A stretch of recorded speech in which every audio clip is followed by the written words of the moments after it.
எல்லோருக்கும் வணக்கம். இந்த பதிவில் நாம் என்ன பார்க்க போகிறோம் அப்படின்னா, booklets on modus operandi of financial frauds.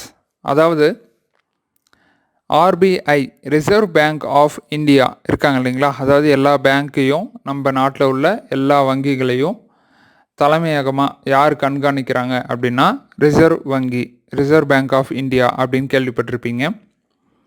அவங்க என்ன பண்ணியிருக்காங்க அப்படின்னா, நிதி மோசடிகளின் செயல்முறையை பற்றின ஒரு சின்ன புத்தகம் வெளியிட்டிருக்காங்க.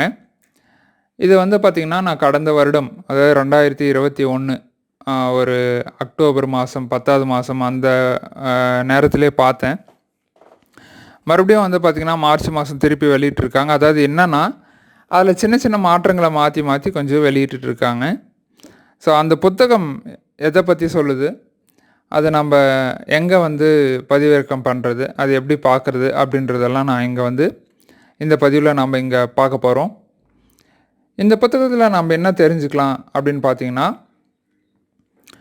என்னென்ன மாதிரி தவறுகள்லாம் நடக்குது, அதிலிருந்து நாம் நம்மளை எப்படி பாதுகாத்துக்கிறது. தவறுகள் அப்படின்னா இணைய வழி தவறுகள், சரிங்களா? அந்த இணைய வழி தவறுகள்லேருந்து நாம் நம்மளை எப்படி பாதுகாத்துக்கிறது அப்படின்றதுக்கான ஒரு விழிப்புணர்வு புத்தகம் தான் இந்த புத்தகம், சரிங்களா? இந்த புத்தகத்தினுடைய முதல் பக்கம் இப்படி தான் இருக்கும். பி வேர், அதாவது பி அவேர் அப்படின்னு கொடுத்துருக்காங்க, சரிங்களா? A booklet on modus operandi of financial frauds.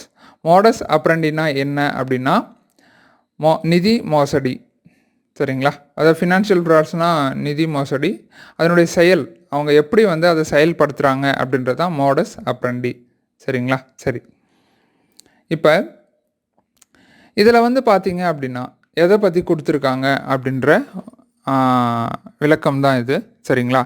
இதில் ஃபிஷிங், அப்புறம் wishing calls, frauds using online selling, ஆன்லைனில் சேல் பண்ணும்போது என்ன மாதிரி ஃப்ராட்ஸ் எல்லாம் பண்ணுவாங்க, அதில் நாம் எப்படி நம்மளை காப்பாற்றிக்கிறது, அதுக்கப்புறம் அன்னோன் மொபைல் ஆப்ஸ், அதன் மூலயமா எந்த மாதிரி ஃப்ராடெல்லாம் நடக்குது, அப்புறம் ஏடிஎம் கார்டு எப்படி ஸ்கிம் பண்ணுறாங்க, அந்த ஸ்கிம் அப்படின்ற முறையில் என்ன பண்ணுறாங்க அப்படின்றது, அப்புறம் screen sharing app, remote access app, அந்த அப்ளிகேஷன்லாம் இருக்கும் இல்லைங்களா, அந்த மாதிரி அப்ளிகேஷனில் எந்த மாதிரி தவறுகள்லாம் நடக்குது, அப்புறம் சிம் ஸ்வாப்பு, சிம் க்ளோனிங் அப்படின்ற ஒரு முறை இருக்குது, அந்த முறையில் என்ன மாதிரி தவறுகள்லாம் நடக்குது, அதை பற்றி இங்கே சொல்லியிருக்காங்க. அடுத்து பார்த்திங்கன்னா, frauds by compromising credentials on result through search engine.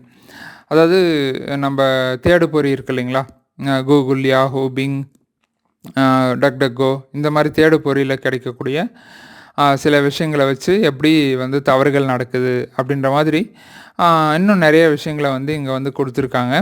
அதிலிருந்து நம்மளை எப்படி பாதுகாத்துக்கிறது அப்படின்ற தகவலையும் இங்கே கொடுத்துருக்காங்க. இந்த புத்தகம் குறைந்த அளவு ஒரு 40 பக்கம் இருக்கிற அளவுக்கு கொடுத்துருக்காங்கன்னு வச்சுக்கோங்களேன். இதை படித்து நம்ம என்ன பண்ணலாம் அப்படின்னா, அந்த என்னென்ன மாதிரி தவறுகள் நடந்துக்குது, அதிலிருந்து நம்ம எப்படி நம்மளை காப்பாற்றிக்கிறது அப்படின்றத நாம் தெரிஞ்சுக்கலாம். இந்த புத்தகம் எங்கே கிடைக்கும் அப்படின்னா, இப்போ நம்ம என்ன பண்ணியிருக்கோம் அப்படின்னா, இந்த ஒரு லிங்க் இருக்குது, இந்த புத்தகத்துக்கான லிங்க்கு, இதை நம்மளுடைய கமெண்ட் பாக்ஸ்லையோ, அப்படி இல்லைன்னா டிஸ்கிரிப்ஷன் இருக்கு இல்லைங்களா, விளக்கம், அந்த பதிவினுடைய விளக்கம், அந்த இடத்துல நம்ம இந்த லிங்க்கை கொடுப்போம். நீங்கள் இதை தேவையாக இருக்கிறவங்க இதை படித்து உங்களையும் பாதுகாத்துட்டு மற்றவங்களுக்கும் நீங்கள் ஆன்லைனில் நடக்கக்கூடிய தவறுகள்லேருந்து பாதுகாத்துக்கிறதுக்கு உதவி பண்ணுறதுக்கு இந்த புக்கு நல்லாயிருக்கும், சரிங்களா? ஸோ உதவியும் நீங்கள் பண்ணலாம். அடுத்த பதிவில் இன்னொரு புது விஷயத்தோடு சந்திப்போம். இந்த புக்கு பயனுள்ளதா இல்லையா அப்படின்றத கமெண்ட் பண்ணுங்கள்.